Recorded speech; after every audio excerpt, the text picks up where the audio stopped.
संसार के जितने भी भोग हैं, छोटे से छोटे और बड़े से बड़े, सब के सब अनित्य हैं, सदा रहने वाले नहीं हैं।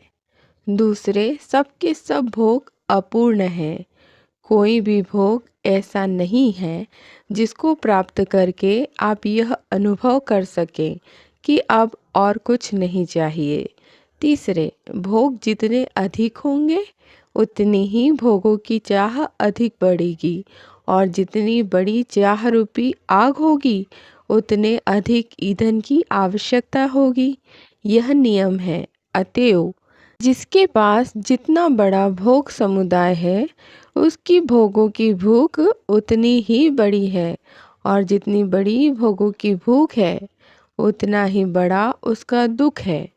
आग जितनी बड़ी होती है उसकी उतनी ही बड़ी गर्मी होती है तथा वह उतनी दूर तक ताप पहुंचाती है। जितना ही भोग बाहुल्य है उतना ही दुख बाहुल्य है। ताप बाहुल्य है और उस दुख तथा ताप का प्रभाव उतनी ही दूर तक प्रसारित होता रहता है।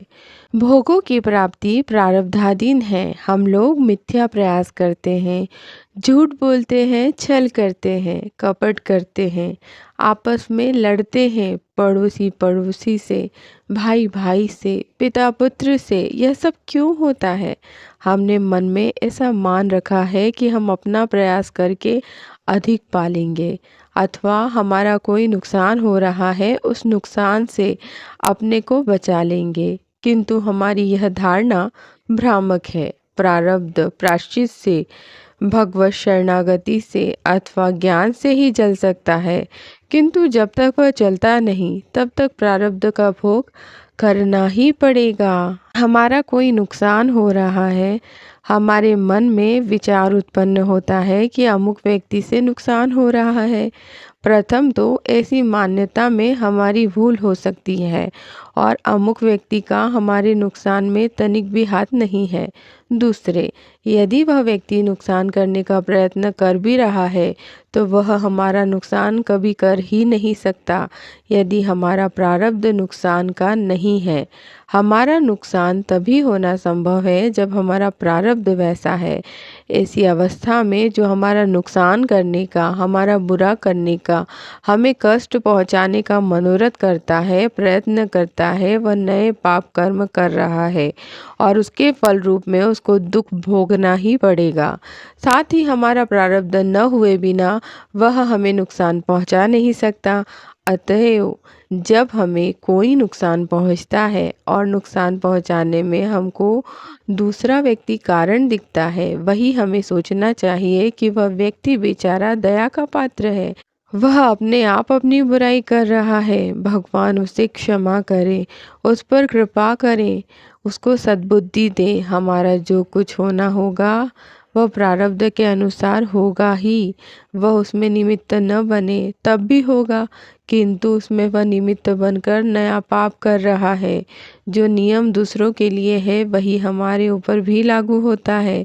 अतएव हम लोग भोगों की प्राप्ति के लिए जो नए नए पाप करते हैं, झूठ बोलते हैं, छल करते हैं, कपट करते हैं, हिंसा करते हैं, चोरी करते हैं, दंगा करते हैं, ये सब पाप तो हमारे पल्ले बन जाते हैं और हमारा लाभ उतना ही होता है जितना होना अवश्यंभावी है। अतएव कर्म के सिद्धांत को समझकर हमें निश्चिंत रहना चाहिए। कभी भी छल कपट, असत्य भाषण आदि का आश्रय नहीं ग्रहण करना चाहिए।